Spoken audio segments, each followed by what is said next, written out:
Dan Meridor, bonjour, Boker Tov. Bonjour. Merci d'être avec nous de si bon matin à Jérusalem pour parler avec vous des événements politiques et juridiques de cette semaine. Et d'abord, chronologiquement, je voudrais revenir sur la décision de la Cour suprême de ne pas s'immiscer dans les affaires de l'échelon politique et de ne pas empêcher Binyamin Netanyahou de former un gouvernement et même de ne pas empêcher la signature, la conclusion de l'accord de coalition entre le Likoud et le parti bleu-blanc. Vous avez été surpris par cette décision qui a été prise à l'unanimité des 11 juges de la Cour suprême ? Non, c'était une possibilité. Je ne savais pas, bien entendu, que peut-être le résultat, mais c'était possible. Mais il faut savoir, c'est pas la fin de cette histoire, parce que en quelque chose, la Cour a dit que après la législation, ils peuvent revenir et voir si c'est légitime ou non. Il ne veut pas intervenir avant la législation, avant que nous voyions une loi spécifique. Et quelques questions qui étaient discutées ici, peut-être discutées encore une fois dans quelques jours ou semaines, mais la chose principale, la légitimité de Netanyahou de former un gouvernement, était décidée parce que, vous savez, la loi ne dit rien sur cette question. C'était la décision de la Cour elle-même il y a, je pense, presque 20 ans, sur l'affaire de Deri et Pinchasi, qu'on a décidé qu'un ministre, qu'un homme ne veut pas être ministre, et quand il y a une inculpation. Une inculpation comme ça, mais on ne dit pas la même chose sur un premier ministre. C'était une chose nouvelle, et on pouvait penser que la Cour peut dire encore une fois non et oui. C'était une situation nouvelle et c'était possible, mais c'est pas la fin de cette affaire. Alors justement, quand vous dites c'est pas la fin de cette affaire, ça veut dire par exemple, comme l'ont fait hier des responsables du parti Meretz, il y a un nouveau recours qui a été déposé devant la Cour suprême après que la Knesset ait voté cette fameuse loi hier matin, ces amendements à la loi qui permettent donc l'accord de coalition entre Likoud et Bleu-Blanc. Mais entre nous, Dan, ça ressemble un peu, c'est-à-dire on a le sentiment que comment peut-on gouverner comme cela avec tout le temps le spectre de la Cour suprême, c'est pas bon mercredi, mais vendredi c'est bon. Comment un gouvernement, vous qui avez été ministre de la Justice et qui êtes juriste, comment un gouvernement peut-il se conduire comme cela si d'un côté il essaye de faire voter des lois alors qu'il a le pouvoir de faire voter des lois et de l'autre côté il a toujours le spectre de la Cour suprême dans le dos? C'est très important qu'il y ait un Cour suprême, mais le gouvernement n'a pas le pouvoir de faire tout ce qu'il veut. Il y a la loi. Et si le gouvernement acte contre la loi, ou si la Knesset veut donner des lois contre la Constitution, les lois de base, les lois basiques, les lois fondamentales, et c'est bon qu'il y ait un Cour suprême pour décider. Mais la loi, c'est la Knesset. C'est pas une nouvelle, c'est pas une chose nouvelle. C'est le système israélien. Tous les gouvernements d'Israël ont gouverné à ce système et ça marche pas mal du tout. La démocratie, c'est pas seulement ce que la majorité veut. La démocratie est qu'il y a des limites sur la majorité. Il y a des choses que la majorité ne peut pas faire. Et c'est pourquoi nous avons une Cour suprême. Et l'intervention de la Cour suprême peut être simple. Il y a des choses comme aujourd'hui, comme cette chose ici, que c'est pas simple, c'est difficile. Il y a de point de vue politique, de droite et gauche. Et je ne suis pas sûr que la Cour intervienne cette fois Mais la question est là, et nous verrons dans quelques jours, quelques semaines. C'est bon qu'il n'y ait pas un gouvernement sans limite. Limite. Mais la Cour elle-même, dans son verdict, elle a dit que on était dans qu'il ne fallait s'impliquer dans les affaires politiques que dans des cas exceptionnels, d'exception, et qu'elle a estimé que dans le cas précis, c'était pas un cas exceptionnel. Alors, ce qui n'est pas un cas exceptionnel, je le répète, le mercredi, devient un cas exceptionnel, peut devenir la semaine prochaine un cas exceptionnel. Expliquez-nous. Je ne sais pas, nous le verrons maintenant. Normalement, la Cour, il y a maintenant une attaque contre la Cour, contre le système juridique de quelques années. Bien entendu, après la chose criminelle du Premier ministre, il y a une attaque de Likoud et des autres contre la Cour suprême, contre le procureur général et contre la police, contre toutes ces institutions, et c'est dangereux. C'est pourquoi c'était la décision qu'on a attendue. Il y a le Likoud et le parti orthodoxe religieuse qui voulait faire cette coalition avec Kahol Lavan. Et Kahol Lavan a peut-être Gantz et Ashkenazi et les autres ont changé leur décision, et maintenant il y a je pense qu'on aura un gouvernement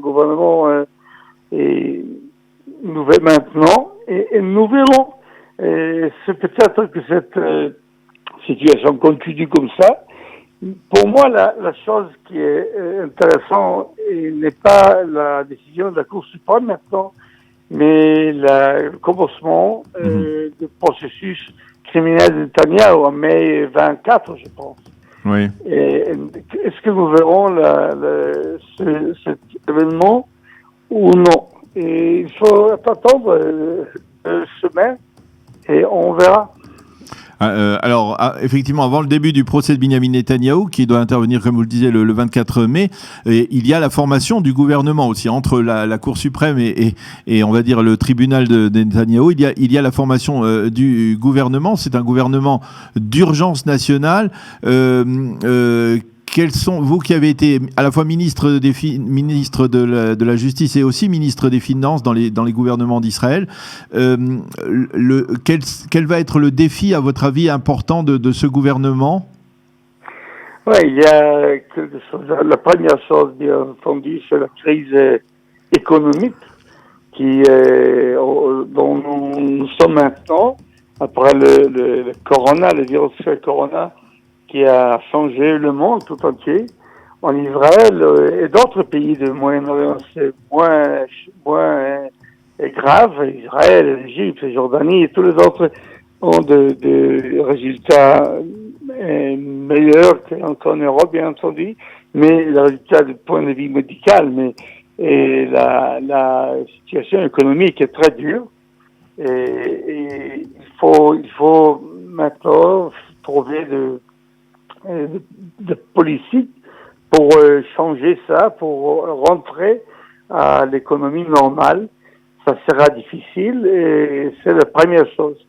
La deuxième chose qui pour moi est intéressante et dangereuse, je pense, c'est la question de territoire de Judée et de Samarie. Est-ce que ce gouvernement veut annexer le Judée et Samarie, sauf le territoire où les Arabes sont, seulement la vallée du Jourdain, les implantations, tous les endroits où les Juifs habitent. Pour moi, c'est très difficile, parce que en effet, nous aurons ici une situation où tout le territoire, en effet, en main d'Israël, mais seulement les Juifs votent, dans les Arabes. C'est pas la démocratie sioniste qu'on a vu, où nous voulons avoir la majorité juive, pas le système de empêcher les Arabes de voter. Et c'est une chose nouvelle. J'espère qu'on aura ça. Mais peut-être que justement, d'abord il faut rappeler que ce plan d'annexion a apparemment le soutien des États-Unis. Oui, c'est le changement. C'est le régime de Trump et les évangélistes qui sont avec lui. Et pour eux, la démocratie n'est pas si importante. C'est le point de vue du territoire biblique d'Israël. C'est bien entendu le territoire historique où notre peuple a vécu, c'est clair. Mais le sionisme, le mouvement sioniste a dit tout le temps, oui, c'est notre droit, mais nous le ferons seulement avec une majorité. Nous ne disons pas que les Arabes ne votent pas. Cette situation où les Arabes, 2 ou 3 millions d'Arabes ne votent pas, et seulement le juif, c'est un changement pour moi dangereux, et j'espère qu'on n'aura pas cet endroit. Vous qui avez été le secrétaire du gouvernement de Menachem Begin, si Begin avait eu une opportunité, que l'administration américaine accepte le principe d'une annexion de la Judée et de la Samarie, vous pensez qu'il aurait refusé ? Alors que lui qui était le père du Bétar, on va dire le disciple de Jabotinsky, le père de Shtei-Gedot Layarden, il aurait refusé ? Non, bien entendu que non, mais une condition, que les Arabes votent. C'est qu'il a dit, c'est pas ce que moi j'ai dit maintenant. Begin, Jabotinsky, bien entendu, a dit à cette Eretz Israël entière, les Arabes et les Juifs votent l'égalité, un principe fondamental de Jabotinsky et de Begin. Begin le dit, quand Begin a offert le plan d'autonomie, il dit clairement à la Knesset, nous ne serons pas comme la Rhodésie, comme l'Afrique du Sud. Ici, les Arabes votent, les Juifs votent également, et nous aurons la majorité. Mais c'est bien entendu, c'est le principe, c'est pas Kahana, c'est Begin, c'est l'autre côté.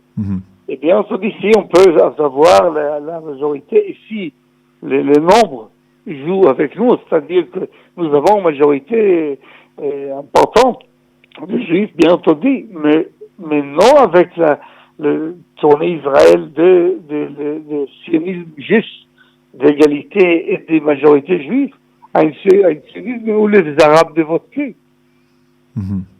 Je voudrais revenir, puisqu'on parle aussi de loi et d'état de droit, à cette phrase, et qu'on parle de Begin. Begin avait dit à l'époque, il y a de cela plus de 30 ans, il avait dit qu'il y avait des juges à Jérusalem, Yesh Shoftim Birushalayim. C'était pour exprimer, on va dire, le respect qu'il avait envers la Cour suprême. Mais une enquête publiée cette semaine dans la presse israélienne mentionne que seulement 46% des Israéliens font confiance aujourd'hui à la Cour suprême.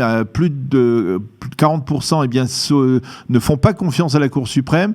Comment vous expliquez ce qui se passe dans le processus, dans l'État d'Israël de ces 20-30 dernières années envers justement l'échelon juridique, la Cour suprême en particulier, qui est ciblée à de multiples reprises? Est-ce que vous pensez que c'est la Cour suprême qui a commencé en prenant une position activiste avec Aaron Barak, ou alors c'est finalement c'est l'échelon politique qui a lui-même été le premier à mettre la Cour suprême dans le collimateur, en joue? C'est très clair. Et la Cour suprême était très importante de commencement. Il y a des décisions contre Ben Gurion et des années 50 contre même Begin avec Elon Noré, si vous vous souvenez. Oui. La Cour suprême n'a pas changé. C'est la politique qui a changé. Et ce que j'ai dit, l'attaque contre la Cour suprême et la légitimité des minorités, des individus, des droits de l'homme. Et c'était maintenant, quand nous le voyons, cette attaque de 10 ans, peut-être plus que 10 ans, Premier ministre, les Likoud a changé. Et vous mentionnez Begin. Begin était le grand défendeur de la Cour suprême. Begin était lui qui a... Mais à l'époque, elle était consensuelle, la Cour suprême. Aujourd'hui, elle ne l'est plus par ses décisions. mais la Cour suprême, Begin a demandé que la Cour suprême ait le pouvoir de décider que les lois des Knesset ne sont pas légitimes s'ils sont contre les droits de l'homme. Et moi, comme ministre de Justice de Likoud, a initié cette législation des droits de l'homme avec le soutien de Likoud. Ce Likoud maintenant a changé totalement. Et il y a plusieurs années maintenant que Likoud devenait comme le droite extrême en Europe. Begin a dit, nous ne sommes pas le droit, nous sommes sionistes, nous sommes pour Eretz Israël, mais pour le droit de l'homme et pour la Cour suprême. Et Begin a décidé que le nom de Likoud est Tnoua Leumit Libéral, le mouvement national libéral, pas seulement national, national, bien entendu. La cause est juive, la cause est sioniste, c'est notre cause toute notre vie, mais pas parce qu'il y avait le parti, il y avait un parti libéral, il y avait un parti libéral important aussi qui formait le Likoud, à part le Kherout d'origine. Un instant, même Kherout, le parti de Begin, avant le Likoud qui était établi, a tout le temps lutté pour la démocratie, pour le droit de l'homme, pour le droit de l'eau, et ça a changé. Et ça a eu un effet sur le public. Et nous le voyons maintenant. Moi, je pense que c'est dangereux, et je parle contre ça. Eh bien, Dan Méridor, merci beaucoup d'avoir été avec nous ce matin, de nous avoir donné votre avis. C'est toujours important et intéressant de vous écouter sur les derniers développements, l'avis de la Cour suprême et puis la formation du gouvernement. Merci d'avoir été avec nous et Shabbat Shalom. Shabbat Shalom, merci. À bientôt.